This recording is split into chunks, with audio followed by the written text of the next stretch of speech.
Eh bien bonjour, ça vous dit un gigot d'agneau à basse température, un peu confiné comme ça? C'est une recette d'une chef triplement étoilée au guide Michelin qui s'appelle Hélène Darroze. Let's go!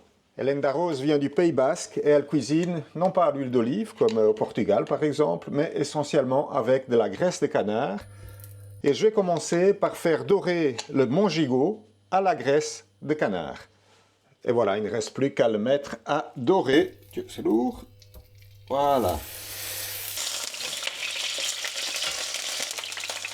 On va essayer maintenant de rissoler ici cette partie qui est encore un peu en sang. Oups.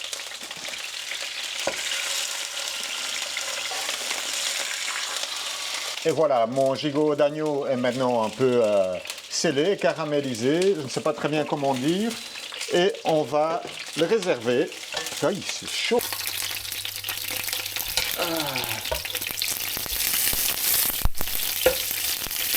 Si je parviens à le prendre. Et de ce pas, on lance la base aromatique. Base aromatique qui est composée d'oignons, de carottes et aussi un poivron. Et voilà, il commence à avoir une couleur plus ou moins dorée. C'est bien. Voilà, mes légumes sont maintenant caramélisés. Ça, c'est vraiment bien. Et je vais remettre mon gigot, si je parviens à le prendre. Voilà. J'ai aussi un bouquet garni qui nous vient du jardin, avec les aromates dans ce cas-ci sont du thym, du laurier. Alors, le gros morceau, est-ce que je parviens à le prendre? Et voilà. Oula. Et c'est aussi maintenant qu'on passe à l'assaisonnement. Un peu de sel. Et quelques tomates. Du citron confit. Final touch avant la mise au four, le four qui a été préchauffé à 140 degrés. C'est parti pour une cuisson, pour commencer, environ 2h30, ensuite on verra. Ops! Hé hé, prêt pour aller au four. Hé hé, 3 heures sont passées. Je vais maintenant chercher ce qui est au four pour la phase 2 où on va ajouter les condiments supplémentaires. Et voici. Et voilà. Maintenant, pour la phase 2, je vais encore rajouter quelques aromates. Dans ce cas-ci, ça va être un peu de poireau et des queues de persil que j'ai coupées. Voilà, ici on voit bien les queues de persil.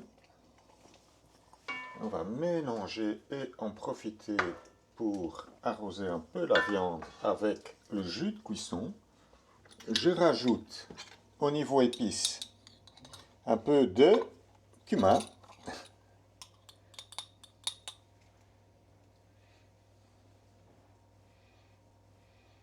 Voilà. Et aussi un peu de piment d'Espelette.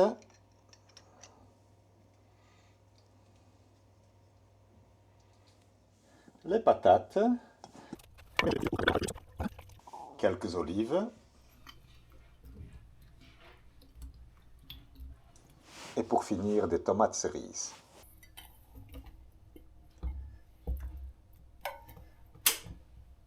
Et pour terminer, encore un peu de sel sur les patates. On n'y touche plus.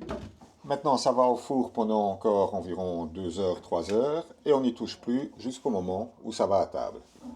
Et c'est parti. Et voilà, depuis le début, 9 heures sont plus ou moins passées. Et là, les invités ont faim. Et on va aller chercher ce qui se trouve dans le four. Chaud devant. Ouh. Et voilà, on passe à table. Attention. Le voici. Allez Greg, prends la photo. Ils sont pas belles.